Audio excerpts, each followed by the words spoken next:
What up YouTube, it's Mr. Hits Company. In this video, I am showing you a good old-fashioned remix of the build I made not so long ago about Star-Lord. Star-Lord has recently been buffed to a pretty nice point, and a lot of people are re-rolling him, and a lot of people want to know what the best build is for Star-Lord. I myself am working on my Star-Lord not as a main, still a magic main, but for squad battles, squad wars, whatever they end up being called. I definitely want Star-Lord to be on that lineup. So if you want to see the overall best Star-Lord build, watch this video to the very end because I'm going to go through all the fine details. And if you stay all the way to the end of the video, I have a little bit of a surprise for you, a little bit of a surprise tip that not a lot of people know about that can make Star-Lord that much better. Now, let's jump straight into the video. All right, so first things first, like I said, my Star-Lord is currently sitting at 1.2 million power and level 116.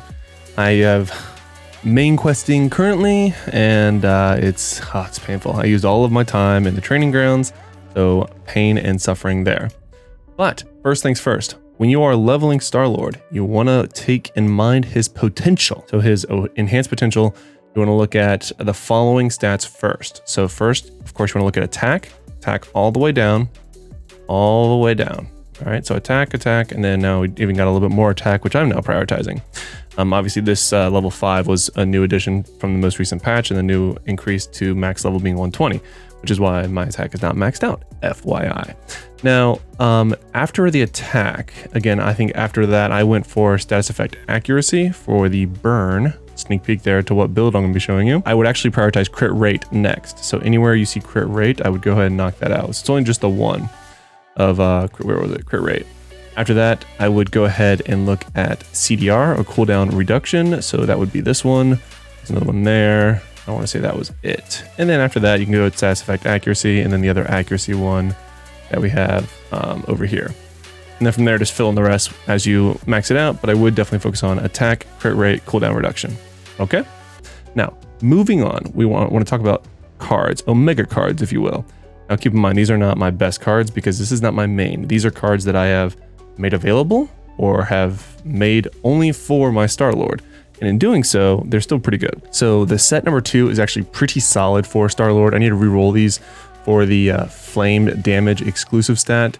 I'm liking how much gold I have and I don't want to lose it, but I'll do it eventually. Probably when we find out when squad battles is coming, and then we'll go from there. But the reason the number 2 card is so good is that you get the attack at the 2 set, and it gives you crit damage. And then the other 2 card that I'm using gives you attack. Again, I will re-roll later for exclusive stat.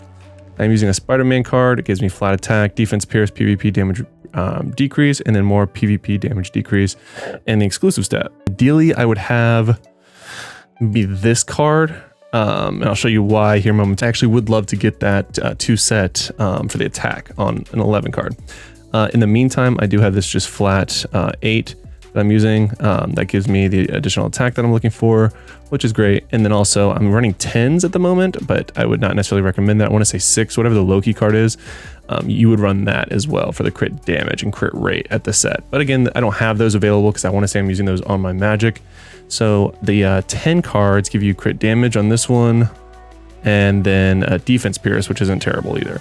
And again, I get the flat attack and the 2 set. So they're not a bad option or a bad alternative. I would probably prioritize 2, 6 set, and if you don't know what the 6 set is, it is this one right here. So prioritize the 2 set, the 6, and then the 10 for free to play or just as a additional hero to your squad team. Because keep in mind, you're going to need a lot of cards nowadays. All right, moving on, let's talk about gear. So Star-Lord has, and we are focusing on the flame gear build for this loadout. So in doing so, you actually have a decent amount of options. So let's start at the S tier, or the special costumes, if you will. The best special costume for him is actually going to be Eyes of Osiris. This gives you the Blast of Charge skill +6, and then of course the Elemental shot class +6 as well, which is just awesome. Now, the best regional set is actually going to be Sakaar. Reason being, at 3 set, you get that amazing crit rate plus 11.6, which is beautiful. And then you get the Apply Elemental Flame Shot class skill +6 because all of our damage is going to be in flame damage, which is awesome.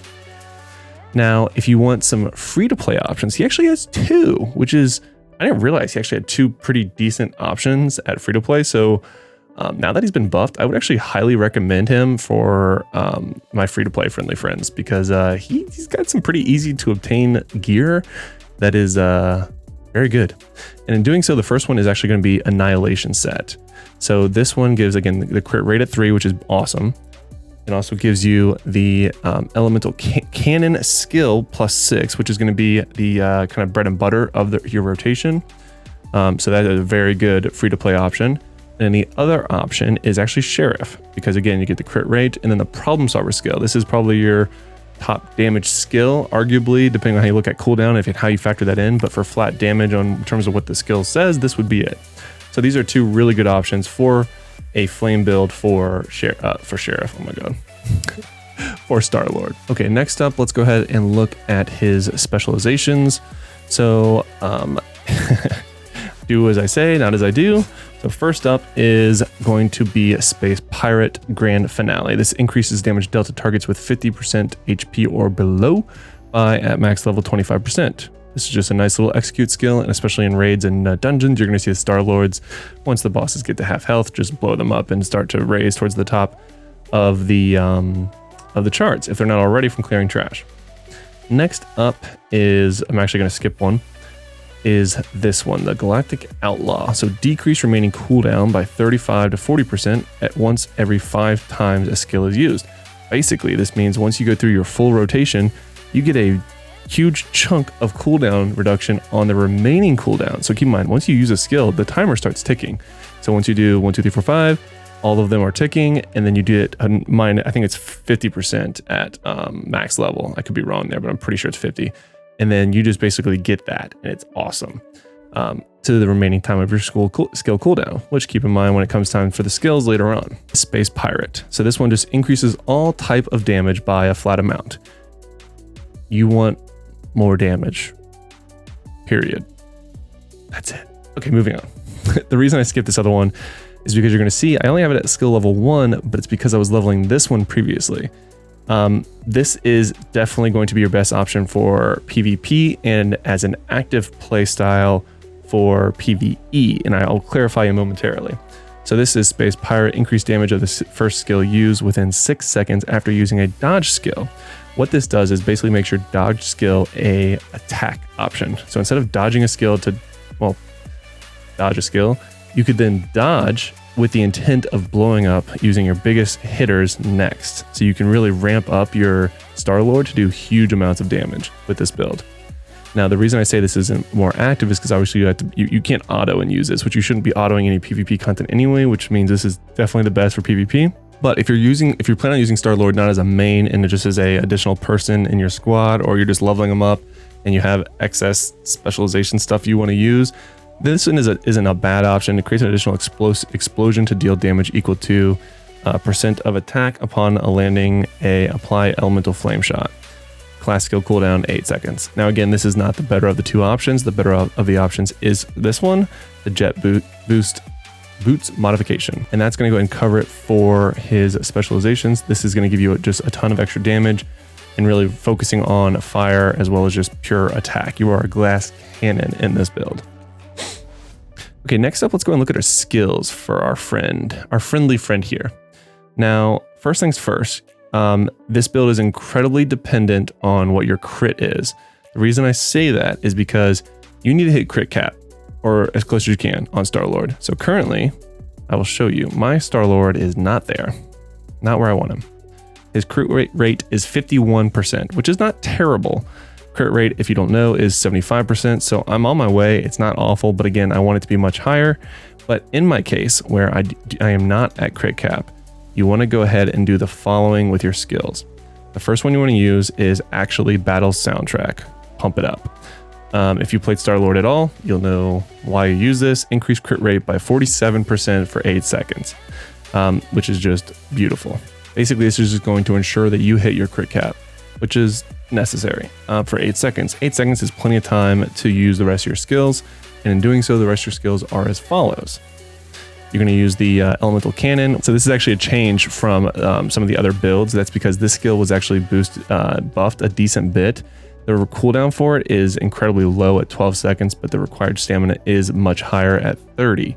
Now, the other option that people had was this elemental flame shot, a laser eraser, which does 1500% flame damage to enemies in a linear area. The only issue with this is that the required stamina is 44 and the cooldown is 25 seconds. So yeah, it does a ton of damage, but it has a long cooldown and it costs a ton of stam, which is going to just leave you stam hungry for a while. So that's why this is actually, with its nice low cooldown and still very decent damage at 825%, is a great option. I do put that at my number 2 spot. This is the bread and butter, this next skill, Problem Solver. So this does 1,544% flame damage, and it's an iframe finally. It was not previously in the recent buffs. Star-Lord finally got a little bit of defense and got an iframe. So when you do this, you're actually untargetable while using this skill.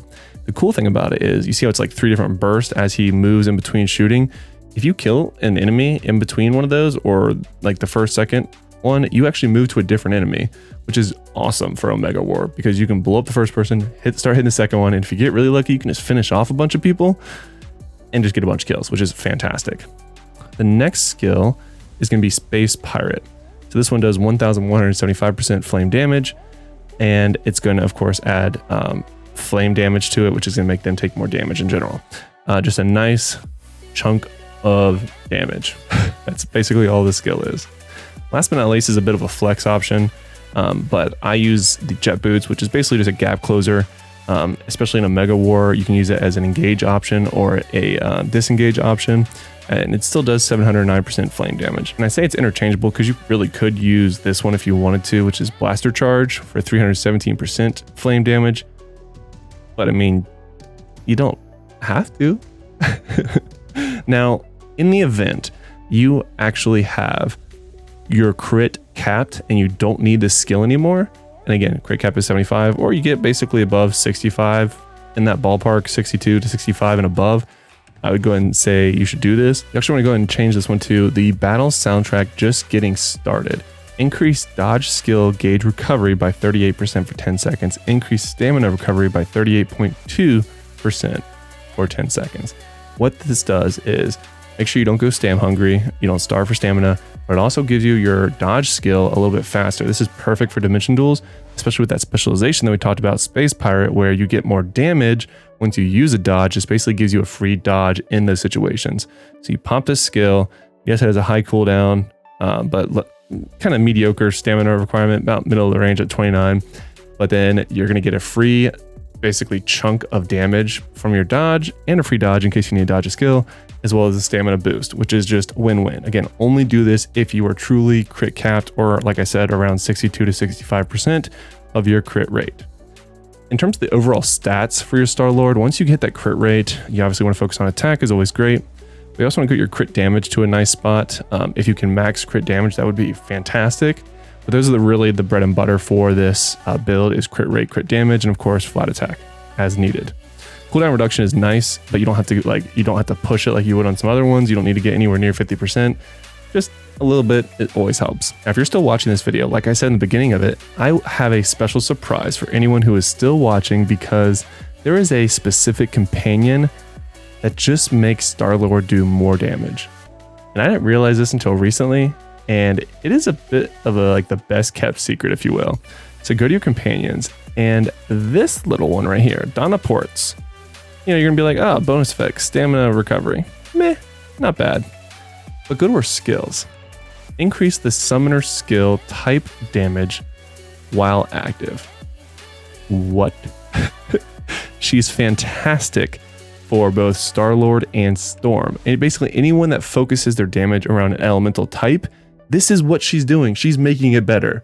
So you basically get 18.75%, at least at my current level of 6, for 10 seconds. So pop this, use your dodge skill, and you're just going to blow someone up with your first ability. And it's going to be crazy. You might even one-shot people. In fact, you will definitely one-shot people, especially in a Mega War. So this is the best kept secret for Star-Lord. Tell your friends, but this is who you need to be using when you're using Star-Lord. Now, if you found this video especially helpful, make sure you like it. And if you want to see more videos about Marvel Future Revolution, make sure you subscribe to this channel, because I'm bringing you all the best loadouts and builds for your heroes, or even the heroes that you're going to be fighting against, so you know how to counter them. Because just because you don't play Star-Lord doesn't mean you shouldn't know how he plays, so that you know when he dodges, you need to dodge and get ready to run away because he's getting ready to blow you up or one-shot you. If you haven't already seen my video on some of the biggest mistakes to avoid in Marvel Future Revolution, check out this video right now.